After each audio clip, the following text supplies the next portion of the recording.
हिरनी बन जंगल और हमार नाम लग जाए हमारे के अब नमुआ गई लागने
चौदह को सके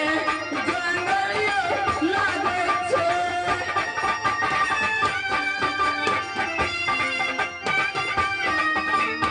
अब ये हिरनी बना जा गला गई लागे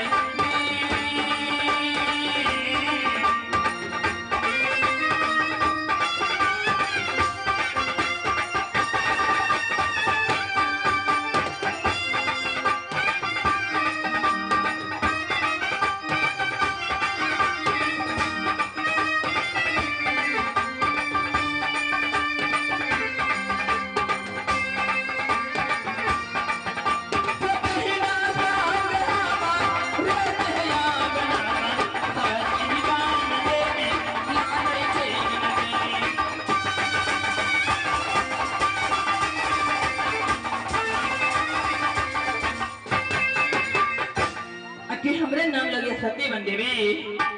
हिरनी बन जंगल में हमारे टुटली झोपड़ी पड़ी है टुटली झोपड़ी में हम आराम करे छी 14 कोस के हिरनी बन जंगल लग गया हिरनी बन जंगल में कोई भी मानव कोई भी व्यक्ति ककरो विपत्ति घड़ी होइए घड़ी पर हम जरूर सहारा करे छी आज देखो दीदी बहन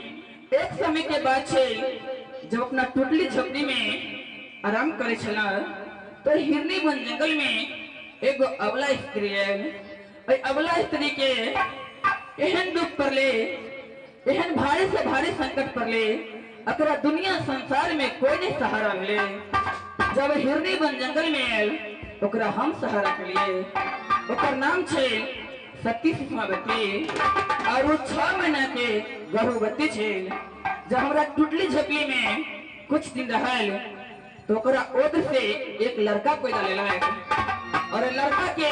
हम प्यार दुलार से की नाम रखला अब बउआ के गई नाम रखली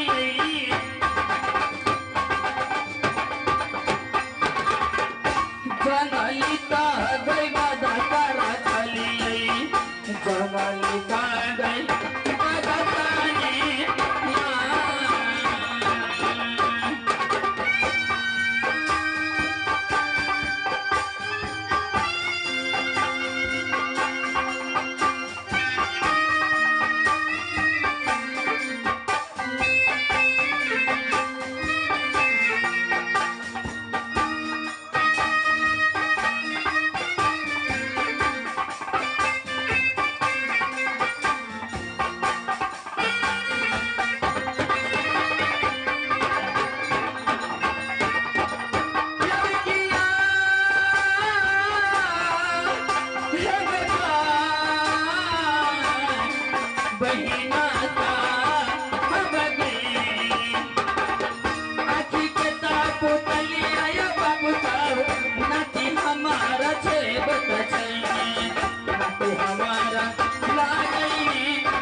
व्यास जी। अरे हाँ हाँ अने की नाती के नाम रखल हम जंगली बादशाह। अच्छा हमार नाती जे छै कखनो टोटली झोपड़ी में नहीं रहे छे, यानी कखनो घर में नहीं रही है, कखनो नहीं, हरदम शिकारे खेले पर रहे छे। वो शिकार खेला जाइए किया कि उ छतरी कुल के बालक छे। अच्छा नाती के नहीं देखे छी तो दिल में चैन नहीं होया। देखे छे नाती कत जाके बैठल छे।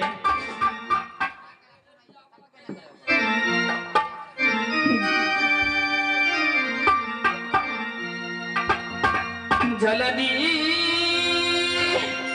से आबियर दुलारा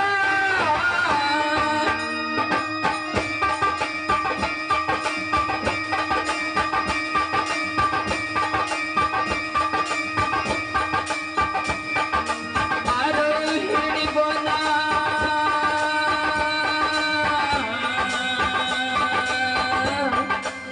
जंगल में अभी दुलरा नाती।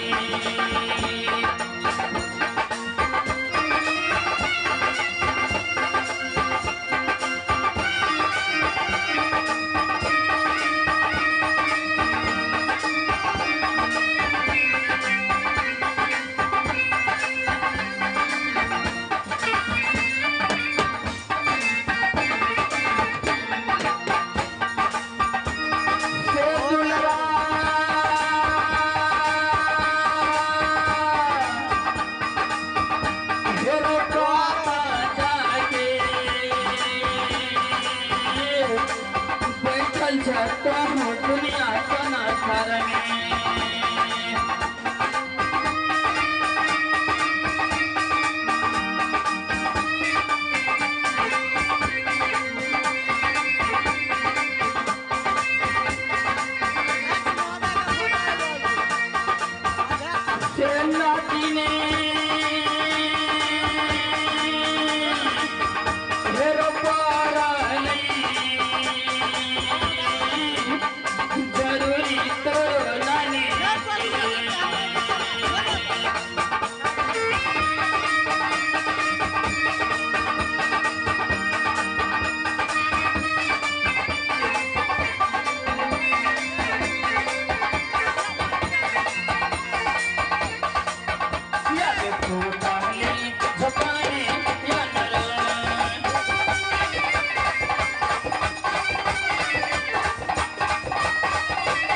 अच्छा जब राजा जीतन सिंह अपना बेटी के संबर रचल के यानी कि देश देश राजा गण के पत्र दिल के हमरा हिरनी वन जंगल में हमारा नाती के पत्र दिल के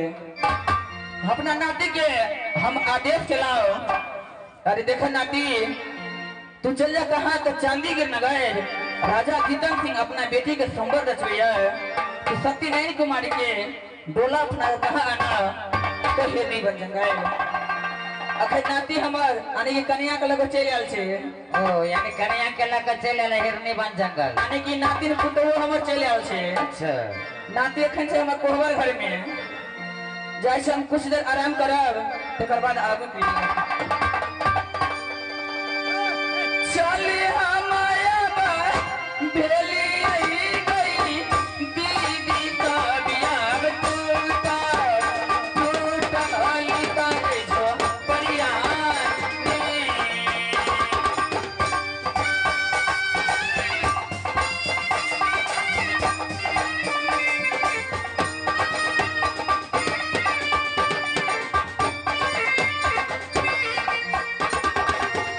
तेरा बसाया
मिले भाई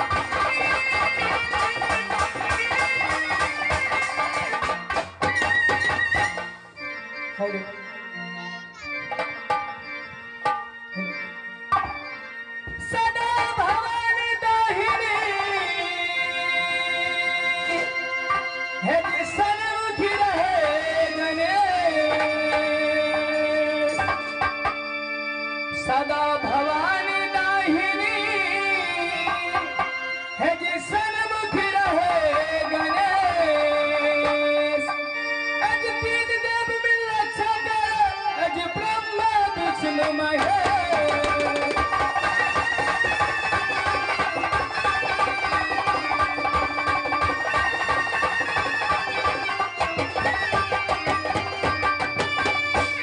अजगर करे नचा करी ए जी पंछी करे ना काम अजगर करे नचा करी ए जी